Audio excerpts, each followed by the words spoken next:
नमस्कार जय जगन्नाथ शुभ सकाळ आज हूँ जून 13 तारिख शनिवार आसतु आज गुरुत्वपूर्ण खबर देखा आपण भल पाइबा स्वरूप गोटे गोटे लाइक निश्चय करदेवे। आज प्रथम खबर ओडिशा रे बीजेपी सरकार को पूरिला 2 वर्ष राज्यवासी को धन्यवाद जणाइले मुख्यमंत्री। लोकंक आशीर्वाद मोर शक्ति कहिले मुख्यमंत्री। ओडिशा रे बीजेपी सरकार को पूरिला 2 वर्ष सोशल मीडिया एक्स रे धन्यवाद वार्ता पोस्ट करिसंती मुख्यमंत्री। मुख्यमंत्री लेखिसंती मोर प्रिय ओडिशावासी 12 जून 2024 आज को ठीक 2 वर्ष पूर्वे महाप्रभु श्री जगन्नाथक अपार करुणा एवं आपण मानक आशीर्वाद और अतुट भरोसा को पाथाई करी राज्य रे एक नूतन सुशासन जुगर शुभारंभ होइतिला। एई माटीर पुओ भाव प्रधानमंत्री नरेंद्र मोदी मार्गदर्शन रे आपण मानक सेवा करिवार पवित्र दायित्व मते मिलितिला। मुख्यमंत्री कहते मो पाई एई मुख्यमंत्री पदवी क्षमतार चौकी नुहे बरं जनसेवार एक पवित्र माध्यम। परवर्ती खबर तातीरु मिलिबो त्राही चाषींक पाई खुशी खबर ओडिशा रे प्रवेश कला मौसुमी।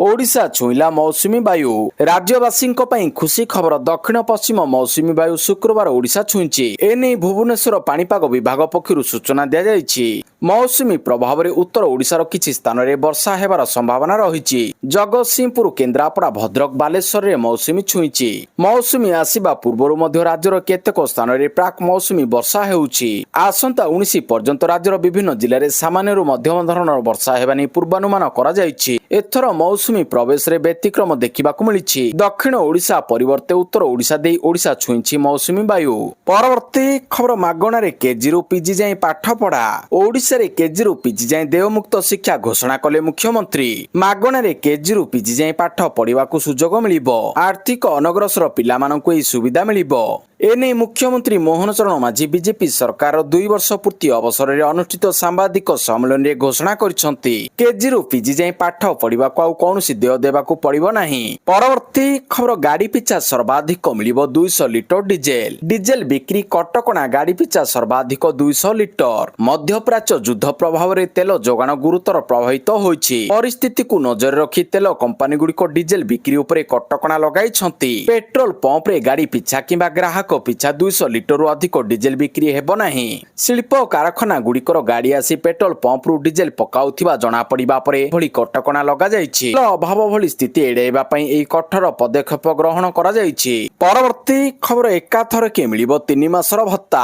राज्यर लक्ष लक्ष भत्ताधारींक पई एक खुशी खबर सामना को आसीछि। सरकारक पक्षरु मिलिथिबा सूचना अनुसार आगामी दिन रे हिताधिकारी मानक एकाथर के दीर्घ 3 मासर भत्ता टंका प्रदान करा जिवो।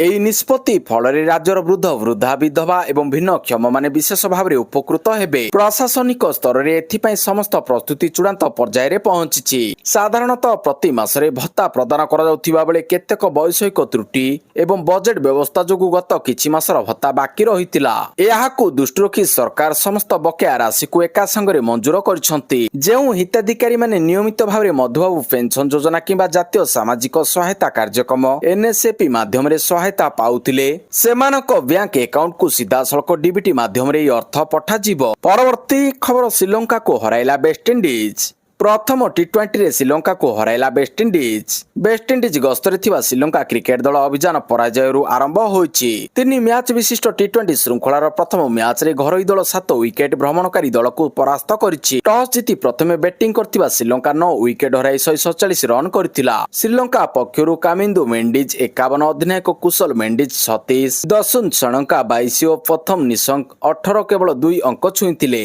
समर जोसेफ 3 लेखाएं विकेट नेइथिले। परवर्ती खबर एकाम्र कानन रास्ता उद्घाटित। 2 वर्ष पूर्ति अवसर रे मुख्यमंत्री मोहन माझी बड़ भेटी। राजधानी भुवनेश्वर नुआ रास्तार उद्घाटन कले मुख्यमंत्री मोहन माझी। बहु प्रतीक्षित एकाम्र कानन रास्ता उद्घाटित करा जायछि। गणित प्रतिष्ठान रु यूनिवर्सिटी दे एकाम्र कानन रास्ता उद्घाटित होइछि। एई नुआ रास्ता जोगु जयदेव बिहार नंदन कानन रास्ता रे कमिबो भिड़। परवर्ती खबर नीट यूजी परीक्षा समय अवधि वृद्धि। नीट यूजी परीक्षार्थी मानक पई आसिला खुशी खबर। शुक्रवार नीट यूजी परीक्षा समय अवधि वृद्धि एनी बड़ घोषणा करिछि National Testing Agency NTA. NEET परीक्षा समय अवधि 195 मिनिट को वृद्धि। आसंता 21 तारिख अपराह्न 2टा रु 5टा 15 मिनिट रे परीक्षा हॉल रे परीक्षार्थी माने परीक्षा देबे। नीट परीक्षार्थी मानक मिलिबो अतिरिक्त 15 मिनिट रो समय। परवर्ती खबर ममता बानार्जी नाम रे मामला रुजु उत्तेजनामूलक बयान पई थाना रे मामला। ପଶ୍ଚିମବଙ୍ଗ ବିଧାନସଭା ନିର୍ବାଚନରେ ଶୋଚନୀୟ ପରାଜୟ ପରେ ମମତା ବାନାର୍ଜୀଙ୍କ ମୁସ୍କିଲ ବଢିବାରେ ଲାଗିଛି। ଟିଏମସିର ବିଧାୟକ ଏବଂ ସାଂସଦଙ୍କ ବିଦ୍ରୋହ ପରେ ମମତାଙ୍କ ନାଁରେ ଏକ ମାମଲା ରୁଜୁ ହୋଇଛି। କୋଲକାତାରେ ତାଙ୍କ ବିରୋଧରେ ମାମଲା ରୁଜୁ ହୋଇଛି। ମମତାଙ୍କ ବିରୋଧରେ ରୁଜୁ ହୋଇଥିବା ମାମଲାରେ 3ଟି ଧାରା ଲାଗିଛି। ବିଏନଏସ୍ 196(1), ବିଏନଏସ୍ 351(2) ଏବଂ ବିଏନଏସ୍ 352 ଲାଗିଛି। ପରବର୍ତ୍ତୀ ଖବର ସନ୍ନ୍ୟାସ ଘୋଷଣା କଲେ କେନ୍ ୱିଲିୟମସନ୍। ଇଣ୍ଟରନ୍ୟାସନାଲ କ୍ରିକେଟରୁ ନେଲେ ବିଦାୟ। ନ୍ୟୁଜିଲାଣ୍ଡ କ୍ରିକେଟ ଦଳର ପୂର୍ବତନ ଅଧିନାୟକ ତଥା ବ୍ୟାଟର କେନ୍ ୱିଲିୟମସନ୍ ଅନ୍ତର୍ଜାତୀୟ କ୍ରିକେଟରୁ ଅବସର ଘୋଷଣା କରିଛନ୍ତି। 16 ବର୍ଷ ଧରି ନ୍ୟୁଜିଲାଣ୍ଡ ପାଇଁ ମ୍ୟାଚ୍ ଖେଳିଥିବା ଷ୍ଟାର ଖେଳାଳି ସନ୍ନ୍ୟାସ ଘୋଷଣା କରିଛନ୍ତି। ୱିଲିୟମସନ୍ଙ୍କ ନାମରେ ଇଣ୍ଟରନ୍ୟାସନାଲ କ୍ରିକେଟରେ ନ୍ୟୁଜିଲାଣ୍ଡ ତରଫରୁ ଖେଳିଥିବା ସବୁଠାରୁ ଅଧିକ ରନ୍ କରିବାର ରେକର୍ଡ ରହିଛି। 16 ବର୍ଷର କ୍ୟାରିୟରରେ ମୋଟ 19,346 ରନ୍ କରିଛନ୍ତି। 35 ବର୍ଷୀୟ କେନ୍ ୱିଲିୟମସନ୍ ନ୍ୟୁଜିଲାଣ୍ଡ କ୍ରିକେଟର ସର୍ବାଧିକ ରନ୍ ସ୍କୋରର। ସେ 378ଟି ଅନ୍ତର୍ଜାତୀୟ ମୁକାବିଲା ଖେଳିଥିବା ବେଳେ 19,346 ରନ୍ କରିଛନ୍ତି। ସେ 48ଟି ଶତକ ହାସଲ କରିଛନ୍ତି। 2010 ମସିହାରେ ଅନ୍ତର୍ଜାତୀୟ କ୍ରିକେଟରେ ଡେବ୍ୟୁ କରିଥିଲେ। ପରବର୍ତ୍ତୀ ଖବର ବିଧର୍ମୀ କାର୍ଯ୍ୟ କରୁଛି ଇସ୍କନ କହିଲେ ମୁଖ୍ୟମନ୍ତ୍ରୀ। ଅଦିନିଆ ରଥଯାତ୍ରା ପ୍ରସଙ୍ଗରେ ମୁଖ୍ୟମନ୍ତ୍ରୀ ମୋହନ ମାଝୀ ପ୍ରତିକ୍ରିୟା ରଖିଛନ୍ତି। କହିଛନ୍ତି ଆବଶ୍ୟକ ପଦକ୍ଷେପ ନିଆଯିବ। ଗୁରୁତର ସହ ସରକାର ବିଚାର କରୁଛନ୍ତି। ଆବଶ୍ୟକ ପଦକ୍ଷେପ ନେବୁ। ମହାପ୍ରଭୁଙ୍କ ପ୍ରତିଟି ପର୍ବପର୍ବାଣୀର ସ୍ୱତନ୍ତ୍ରତା ରହିଛି, କିନ୍ତୁ କିଛି ସନାତନ ବିରୋଧୀ ପରମ୍ପରା ରୀତିନୀତି ଭାଙ୍ଗିବାକୁ ଚେଷ୍ଟା କରୁଛନ୍ତି। ଅନ୍ତର୍ଜାତୀୟ ସଂସ୍ଥା ଇସ୍କନ ଏଭଳି ବିଧର୍ମ କାର୍ଯ୍ୟ କରି ଆସୁଛି। ଯେଉଁ ସମୟରେ ଯାହା ପାଳନ କରିବା କଥା ତାହାର ବ୍ୟତିକ୍ରମ କରୁଛନ୍ତି। ଗଜପତି ମହାରାଜା ନିଜେ ଉଦ୍ବେଗ ଜଣାଇଛନ୍ତି। ଶଙ୍କରାଚାର୍ଯ୍ୟ ମଧ୍ୟ ବିଭିନ୍ନ ସମୟରେ ଏହାକୁ ନେଇ ପ୍ରଶ୍ନ ଉଠାଇଛନ୍ତି। ଆମେ ଏହାକୁ ଗୁରୁତର ସହ ନେଇ ଆବଶ୍ୟକ ପଦକ୍ଷେପ ନେବୁ କହିଛନ୍ତି ମୁଖ୍ୟମନ୍ତ୍ରୀ। ପରବର୍ତ୍ତୀ ଖବର ରାଜ୍ୟରେ ଲାଗୁ ହେବ ମୁଖ୍ୟମନ୍ତ୍ରୀ ଅନ୍ନପୂର୍ଣ୍ଣା ଯୋଜନା। ମୋହନ ସରକାରକୁ 2 ବର୍ଷ ପୂର୍ତ୍ତି ଅବସରରେ ମୁଖ୍ୟମନ୍ତ୍ରୀ ମୋହନ ଚରଣ ମାଝୀ ବଡ଼ ଘୋଷଣା କରିଛନ୍ତି। ରାଜ୍ୟରେ ଲାଗୁ ହେବ ମୁଖ୍ୟମନ୍ତ୍ରୀ ଅନ୍ନପୂର୍ଣ୍ଣା ଯୋଜନା। ଏହି ଯୋଜନାରେ ହିତାଧିକାରୀଙ୍କୁ ଆହୁରି ମାଗଣା ଚାଉଳ ମିଳିବ। ପୂର୍ବରୁ ସେମାନଙ୍କୁ 5 କେଜି ମାଗଣା ଚାଉଳ ମିଳୁଥିବା ବେଳେ ଏବେ 10 କେଜି ମିଳିବ। ସେହିପରି କେଜିରୁ ପିଜି ଦେୟମୁକ୍ତ ଶିକ୍ଷା ମିଳିବା ନେଇ ମୁଖ୍ୟମନ୍ତ୍ରୀ ଘୋଷଣା କରିଛନ୍ତି। ପରବର୍ତ୍ତୀ ଖବର ପାଶ୍ଚାତ୍ୟ ଦେଶଗୁଡ଼ିକର ଦୋମୁହାଁ ନୀତି ଉପରେ ବର୍ଷିଲେ ଏସ୍ ଜୟଶଙ୍କର। ବୈଦେଶିକ ମନ୍ତ୍ରୀ ଏସ୍ ଜୟଶଙ୍କର ପାଶ୍ଚାତ୍ୟ ଦେଶଗୁଡ଼ିକର ଦୋମୁହାଁ ନୀତି ଓ ଆମେରିକାର ବାରମ୍ବାର ବଦଳୁଥିବା ଆଭିମୁଖ୍ୟ ଉପରେ କଡ଼ା ପ୍ରହାର କରିଛନ୍ତି। ଫିନଲ୍ୟାଣ୍ଡ ଗସ୍ତ ସମୟରେ ଏକ କାର୍ଯ୍ୟକ୍ରମକୁ ସମ୍ବୋଧିତ କରି ସେ 2022 ମସିହାରେ ୟୁକ୍ରେନ ଯୁଦ୍ଧ ପରେ ଭାରତ ଦ୍ୱାରା ରୁଷିଆଠାରୁ ତେଲ କିଣିବା ନିର୍ଣ୍ଣୟକୁ ଜୋରଦାର ସମର୍ଥନ କରିଛନ୍ତି। ସେ ସ୍ପଷ୍ଟ କରିଛନ୍ତି ଯେ ବିଶ୍ୱ ବଜାରରେ ଅଶୋଧିତ ତେଲର ମୂଲ୍ୟକୁ ନିୟନ୍ତ୍ରଣରେ ରଖିବା ପାଇଁ ସ୍ୱୟଂ ଆମେରିକା ହିଁ ଭାରତକୁ ରୁଷିଆଠାରୁ ତେଲ କିଣିବାକୁ ଅନୁରୋଧ କରିଥିଲା। ପରବର୍ତ୍ତୀ ଖବର ପୁଣି ଇଣ୍ଡିଗୋ ବିମାନକୁ ମିଳିଲା ବୋମା ଧମକ। ଯାତ୍ରୀ ଆତଙ୍କିତ। ପୁଣି ଏକ ଇଣ୍ଡିଗୋ ବିମାନକୁ ମିଳିଲା ବୋମା ଧମକ। ଶୁକ୍ରବାର ଦିନ ଲକ୍ଷ୍ନୌରୁ ଦିଲ୍ଲୀ ଯାଉଥିବା ଏକ ଇଣ୍ଡିଗୋ ବିମାନରେ ବୋମା ଧମକ ମିଳିବା ପରେ ଉତ୍ତେଜନା ପ୍ରକାଶ ପାଇଥିଲା। ପ୍ରାୟ 180 ଜଣ ଯାତ୍ରୀଙ୍କୁ ନେଇ ଯାଉଥିବା ଏହି ବିମାନଟି ସକାଳ 10:45ରେ ଉଡ଼ାଣ ଭରିବାର ଥିଲା। କିନ୍ତୁ ବିମାନ ଛାଡ଼ିବା ପୂର୍ବରୁ ବିମାନ ଚାଳକ ଦଳକୁ ବୋମା ଧମକ ସୂଚନା ମିଳିଥିଲା। ଫଳସ୍ୱରୂପ ସୁରକ୍ଷା ବ୍ୟବସ୍ଥା ଭାବରେ ବିମାନକୁ ଏପ୍ରୋନରେ ବନ୍ଦ କରିଦିଆଯାଇଥିଲା। ପରବର୍ତ୍ତୀ ଖବର ହରମୁଜ ପ୍ରଣାଳୀରେ ଭାରତୀୟ ଜାହାଜ ଉପରେ ଆକ୍ରମଣ ପାଇଁ ଇରାନକୁ ଦାୟୀ କଲେ ଟ୍ରମ୍ପ। ମଧ୍ୟପ୍ରାଚ୍ୟରେ ଚାଲିଥିବା ଉତ୍ତେଜନା ମଧ୍ୟରେ ଆମେରିକା ରାଷ୍ଟ୍ରପତି ଡୋନାଲ୍ଡ ଟ୍ରମ୍ପ ଇରାନ ବିରୋଧରେ ଗମ୍ଭୀର ଅଭିଯୋଗ ଆଣିଛନ୍ତି। ସେ ଦାବି କରିଛନ୍ତି ଯେ ତେହେରାନ ହରମୁଜ ପ୍ରଣାଳୀ ଦେଇ ଯାଉଥିବା ଭାରତୀୟ ଜାହାଜ ଉପରେ ଏକ ବିଫଳ ଡ୍ରୋନ୍ ଆକ୍ରମଣ କରିଥିଲା। ରାଷ୍ଟ୍ରପତି ଟ୍ରମ୍ପ ଏହି ଆକ୍ରମଣକୁ ଦୃଢ଼ ନିନ୍ଦା କରିଛନ୍ତି। ତଥାପି ଆମେରିକା ରାଷ୍ଟ୍ରପତି ତାଙ୍କ ପୋଷ୍ଟରେ ସ୍ପଷ୍ଟ କରିନାହାନ୍ତି ଯେ ସେ କେଉଁ ବାଣିଜ୍ୟିକ ଜାହାଜ ବିଷୟରେ କହୁଛନ୍ତି। ପରବର୍ତ୍ତୀ ଖବର ପୁଣି ଶିକ୍ଷା ମନ୍ତ୍ରୀଙ୍କ ଇସ୍ତଫା ଦାବି କଲେ ଅଭିଜିତ ଦୀପକେ। ପରୀକ୍ଷାରେ ଅନିୟମିତତାକୁ ବିରୋଧ କରି ଲକ୍ଷ୍ନୌରେ ଛାତ୍ର ଏବଂ ସରକାରୀ ଚାକିରି ଆଶାୟୀମାନେ ସିଜେପି ପ୍ରତିଷ୍ଠାତା ଅଭିଜିତ ଦୀପକେଙ୍କ ନେତୃତ୍ୱରେ ଆନ୍ଦୋଳନ କରିଛନ୍ତି। ସେମାନେ ଶିକ୍ଷା ମନ୍ତ୍ରୀ ଧର୍ମେନ୍ଦ୍ର ପ୍ରଧାନ ଇସ୍ତଫା ଦାବି କରିଛନ୍ତି। ବିଭିନ୍ନ ସରକାରୀ ଚାକିରି ପାଇଁ ପ୍ରସ୍ତୁତ ହେଉଥିବା ଆଶାୟୀ ପ୍ରାର୍ଥୀମାନେ ଇକୋ ଗାର୍ଡେନ ନିକଟରେ ଏକଜୁଟ ହୋଇଥିଲେ। ସିଜେପିର ଦେଶବ୍ୟାପୀ ଆନ୍ଦୋଳନର ଏକ ଅଂଶ ଭାବରେ ଲକ୍ଷ୍ନୌରେ ଆନ୍ଦୋଳନ କରାଯାଇଥିଲା। ଅଭିଜିତ ଦୀପକେ ଏହି ଆନ୍ଦୋଳନରେ ଯୋଗ ଦେଇଥିଲେ ଏବଂ ପାଖାପାଖି 40 ମିନିଟ୍ ସେଠାରେ ରହି ଭାଷଣ ଦେଇଥିଲେ। ପରବର୍ତ୍ତୀ ଖବର ଲୋକସଭା ବାଚସ୍ପତିଙ୍କୁ ଭେଟିବେ ଅସନ୍ତୁଷ୍ଟ ଟିଏମସି ଗୋଷ୍ଠୀ। ତୃଣମୂଳ କଂଗ୍ରେସ ଦଳର ଅସନ୍ତୁଷ୍ଟ ସାଂସଦମାନେ ସୋମବାର ଲୋକସଭା ବାଚସ୍ପତି ଓମ୍ ବିର୍ଲାଙ୍କୁ ଭେଟି ସେମାନଙ୍କୁ ବାସ୍ତବ ଟିଏମସି ମାନ୍ୟତା ଦେବା ପାଇଁ ଦାବି କରିବେ। ବିଦ୍ରୋହୀ ସାଂସଦ ଜଗଦୀଶ ଚନ୍ଦ୍ର ବର୍ମା ବସୁନିଆ ଏନେଇ ସୂଚନା ଦେବା ସହ କହିଛନ୍ତି ଯେ 19 ଲୋକସଭା ସାଂସଦ ଏବେ ଏହି ଗୋଷ୍ଠୀକୁ ସମର୍ଥନ କରୁଛନ୍ତି। ବସୁନିଆ କହିଛନ୍ତି ସୋମବାର ଆମେ ବାଚସ୍ପତିଙ୍କ ନିକଟକୁ ଯିବୁ ଏବଂ ବାସ୍ତବ ଟିଏମସି ଗଠନ ସଂକ୍ରାନ୍ତରେ ଦାବି କରିବୁ। ପରବର୍ତ୍ତୀ ଖବର ପ୍ରାକ୍ ରେରା ପ୍ରକଳ୍ପ ଗୁଡ଼ିକ ପାଇଁ ଆପାର୍ଟମେଣ୍ଟ ପଞ୍ଜୀକରଣ ପ୍ରକ୍ରିୟା ସରଳୀକରଣ। ଓଡ଼ିଶାର ଘର କ୍ରେତା ଜମି ମାଲିକ ଏବଂ ପ୍ରମୋଟର ମାନଙ୍କୁ ଏକ ବଡ଼ ଆଶ୍ୱସ୍ତି ଦେଇ ରାଜ୍ୟ ସରକାର ଏକ ସ୍ୱତନ୍ତ୍ର ନିର୍ଦ୍ଦେଶନାମା ଜାରି କରିଛନ୍ତି। ଏହାଦ୍ୱାରା 5 ଅକ୍ଟୋବର 2016ରେ ରିଅଲ ଇଷ୍ଟେଟ୍ ଆକ୍ଟ ବା ରେରା ଲାଗୁ ହେବା ପୂର୍ବରୁ ସମ୍ପୂର୍ଣ୍ଣ ହୋଇଥିବା ପ୍ରକଳ୍ପ ଗୁଡ଼ିକରେ ଆପାର୍ଟମେଣ୍ଟ ୟୁନିଟ୍ ଗୁଡ଼ିକର ପଞ୍ଜୀକରଣ ସହଜ ହୋଇପାରିବ।